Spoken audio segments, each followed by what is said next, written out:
minhas irmãs, brasileiros, meus irmãos, minhas irmãs, brasileiros da pobreza, meus irmãos, minhas irmãs do PDT, o meu partido, a todos, a todas, eu cumprimento com um sentimento profundo de gratidão e com uma noção imensa da gravidade, da responsabilidade que eu assumo na pessoa do meu amigo e irmão, presidente Carlos Lupe. Eu sou daqueles, digo a vocês, que gostam de ver o sol nascer e de assistir à subida aos céus do aro flamejante da esperança. Eu sou também dos que gostam de ver o sol do meio-dia acender sobre o mundo a chama da rebeldia.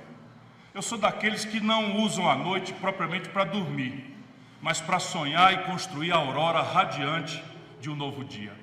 É por isso que eu trago hoje para vocês, brasileiros, brasileiras, irmãos e irmãs meus, a voz da rebeldia da esperança. Rebeldia e esperança são as duas únicas energias capazes de retirar o nosso Brasil das trevas e da estagnação aonde nos encontramos hoje. Elas têm que estar juntas e aliadas. Uma, separada da outra, não consegue, não alcança. A rebeldia sem esperança é a rebeldia sem causa. E a esperança sem rebeldia é um sonho que nasce, como muitos outros, moribundo. Mas quando se juntam rebeldia, esperança e um novo e generoso projeto nacional de desenvolvimento, está firmado um elo inquebrantável, uma corrente capaz de eletrizar o Brasil e levá-lo adiante. Mas essa não é uma tarefa isolada de um homem só, nem mesmo de um presidente. É de toda uma nação de pé, mobilizada para transformar profundamente o Brasil. De pé a cantar um hino de amor à rebeldia e um cântico de fé à esperança. Meus irmãos e minhas irmãs, mesmo que alguns não saibam e outros tentem esconder, o nosso Brasil foi sempre rebelde e esperançoso. Mesmo hoje, quando um aparente marasmo parece cobrir tudo, essa mistura de rebeldia e esperança está latente em atitudes e ações de heroísmo individual. É ela que anima a mãe solteira, pelo Brasil afora, mãe solteira essa que se agarra à vida como uma leoa para defender seus filhos. É ela que dá energia ao trabalhador que acorda de madrugada, ainda escura, e parte para o trabalho espremido nos ônibus, nos metrôs velhos e desconfortáveis. É ela que move os milhões de empreendedores individuais que enfrentam todos os obstáculos para manter os seus negócios. E quando fracassam, recomeçam tudo outra vez e outra vez e outra vez. É ela que dá força ao pequeno produtor rural, que se recusa a irrigar sua lavoura com lágrimas e prefere irrigá-la com o suor do seu trabalho honesto e da sua mão calejada. É ela que alimenta o estudante pobre, ávido de conhecimento, a desafiar sem medo a falta de dinheiro e até de tempo para estudar. É ela que energiza o crente em Deus, como eu, que lança suas preces ao céu, mas que sabe que a primeira redenção se dá aqui na terra com o trabalho honesto e produtivo. Essa poderosa energia vem dos primórdios da nossa história brasileira. Lutamos contra diversos opressores em busca da nossa liberdade. Lutamos contra a escravidão em dezenas de rebeliões de negros brilhantes e destemidos. A esperança nos batizou mesmo antes que nascêssemos como nação. Ela foi o signo da profecia de que nessa terra nasceria uma nova civilização, de que aqui seria o laboratório do Espírito Santo, de que aqui se misturariam todas as raças e todas as culturas, dando uma nova feição de humanidade ao próprio mundo. A parte principal destas profecias ainda está por se cumprir. Só depende de nós, entretanto, fazer com que tudo isso se materialize mais rápido. Eu quero ser o presidente deste lindo povo, para juntos ajudarmos a acelerar o cumprimento destas e outras profecias generosas. Quero ajudar o Brasil a libertar-se das garras do ódio e da mediocridade paralisantes. Ajudar o Brasil a retomar o seu destino e colocá-lo no centro das decisões mundiais. Quero ser o presidente da rebeldia da esperança. Minhas irmãs e meus irmãos, são imensos os desafios que o mundo tem pela frente.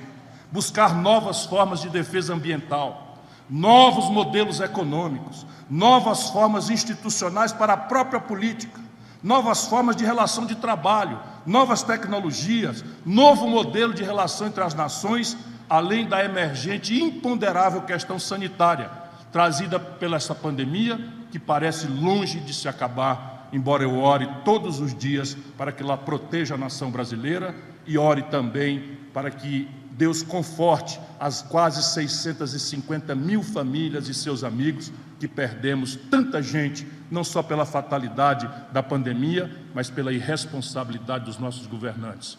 Por força dessa pandemia, inclusive, estamos fazendo essa nossa convenção de forma virtual. No Brasil, como a maioria dos nossos políticos não tem rebeldia, nem trazem esperança nenhuma, estes desafios são particularmente gigantescos. Muitos dos pretensos líderes vivem imersos em uma bolha, desculpem dizer, de picaretagem, oportunismo e ignorância, e a apologia de ignorância, o que faz com que não pensem e nem formulem novas ideias. Na verdade, o centro do mundo deles é a subserviência vergonhosa aos seus patrões, que sempre lucram nas costas do povo. Por isso, mantém há décadas a mesma política econômica que paralisa o país, aumenta a pobreza e amplia a desigualdade. Eles fazem isso porque têm patrões muito poderosos, visíveis ou ocultos, nacionais ou multinacionais. Trabalham, na verdade, para estes sanguessugas e não para o povo batalhador. Eu quero dizer com todos os S's e R's, eu sou bem diferente deles. Meu patrão é o povo e minha pátria, minha única patroa. Meus irmãos e minhas irmãs, nunca vou me cansar de dizer que por mais de 50 anos, metade de um século, entre 1930 e 1980, nós, os brasileiros, fomos o país que mais cresceu no mundo. E nunca vou me cansar de dizer que depois disso, viemos em progressivo declínio até que sobreveio a estagnação dos últimos 10 anos. Paramos no tempo e no espaço. Enquanto boa parte do mundo avançava, nós começamos a andar para trás. Caranguejos atolados no mangue do atraso. Gosto de lembrar com amarga tristeza que em 1980, ontem, o nosso PIB per capita, a renda do Brasil dividida por cabeça, era 15 vezes maior do que o chinês. Olha aqui, a renda do brasileiro em 1980 era 15 vezes maior do que a renda média de um chinês, apenas ali em 1980. Hoje, a nossa renda per capita não alcança nem 79% da renda média de um chinês. Estamos perdendo a nossa grandeza, exaurindo as nossas riquezas, destruindo o nosso meio ambiente e ampliando dramaticamente a nossa pobreza. E por que tudo isso acontece? Por que tudo isso continua acontecendo se, como antes, nós estamos debaixo do mesmo belíssimo céu azul abençoado pelo Cruzeiro? Se pisamos a mesma terra fértil e somos o mesmo povo amado, lindo e trabalhador? A resposta é simples, unicamente por conta da política e dos políticos. Desde o famigerado Consenso de Washington, em 1989, que poderosos estrangeiros e seus asséculos nacionais conseguiram domesticar a política e encapsular a economia dos países mais pobres na camisa de força do neoliberalismo. E o resultado disso? Fracasso sobre fracasso, tragédia sobre tragédia, desemprego, fome, desmantelamento de indústrias e de estados nacionais, explosão de refugiados a vagar perdidos pelo mundo. Aqui no Brasil, estagnação completa ou crescimentos curtos e enganadores. Verdadeiros voos de galinha, como tenho falado, para a renda e consumo do povo, e permanentes voos de abutre para os rapinadores. Lucros imensos, sem igual no mundo, para os especuladores financeiros e migalhas, poucas migalhas, para os pobres. Em ridículas políticas compensatórias que, ao invés de os envergonhar, servem curiosamente de orgulho e basófia para alguns que se dizem de esquerda. Até o termo de esquerda foi corrompido no nosso país. Nos empurraram para o quintal do mundo e nós aceitamos. Um quintal sem tecnologia, sem mão de obra qualificada, sem mercado internacional de manufaturados, com uma indústria nacional enfraquecida. E nós aceitamos. Nos mergulharam num primitivismo produtivo e educacional. E nós aceitamos. sem inclusão produtiva e qualificadora, sem participação nas decisões internacionais, e nós aceitamos. Sem condições de explorar suas próprias riquezas, sem gerar poupança interna e dependendo sempre do capital especulativo internacional, a quem ofereceríamos lucros com os maiores juros do mundo, e nós aceitamos. Que triste espelho em que nos miramos, que régua estreita é aquela com a qual nos medimos. Tantos erros, enganação e manipulação grosseira só poderiam resultar nessa tragédia que é o governo Bolsonaro. Minhas irmãs e meus irmãos, hoje estamos entre os países mais desiguais e que menos crescem no mundo, com um dos maiores índices de desemprego e com um dos menores níveis de qualidade de ensino do planeta Terra. Estamos entre os que menos investem em tecnologia, pesquisa e formação de mão de obra. Estamos entre os menos preparados para ingressar na economia do conhecimento, do universo digital, que é um desafio que vai matar os empregos tradicionais. Estamos virando analfabetos digitais, tateando no mundo das novas tecnologias e da inteligência artificial. Paradoxalmente, isso ocorre em um dos países com mais vitalidade cultural e humana e de mais potencial de crescimento. A incompetência de Bolsonaro apenas agravou uma situação que piorava ano após ano. E a pandemia em si mesmo e em sua má gestão, como já falei, apenas sacudiu instrumentos, políticas e instituições já carcomidas por décadas.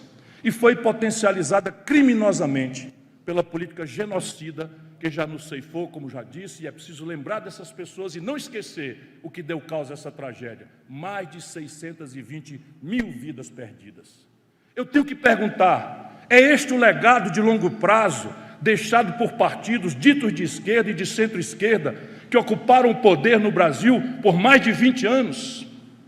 Seria mesmo o nosso destino cair na sequência nas mãos de uma direita obscurantista e criminosa como a de Bolsonaro, que piorou tudo, mas que não pode ser condenada isoladamente?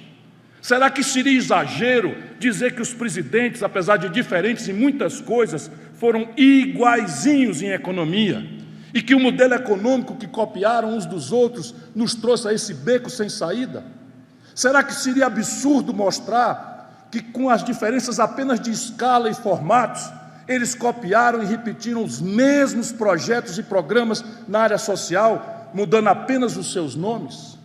Será que seria mentira afirmar que eles, sem exceção, impuseram um tipo de governança que tem o conchavo, a fisiologia e a corrupção como eixos? Acreditem, por mais trágico, não é exagero, é pura realidade. Esse desmonte e repetição do mesmo modelo já vem de muito tempo. Collor escancarou a porteira, Fernando Henrique preparou a mesa do banquete e Lula, convenhamos, condimentou melhor os pratos. Depois de servir cerimoniosamente aos tubarões, Lula distribuiu com compaixão de filantropo as sobras para os mais pobres.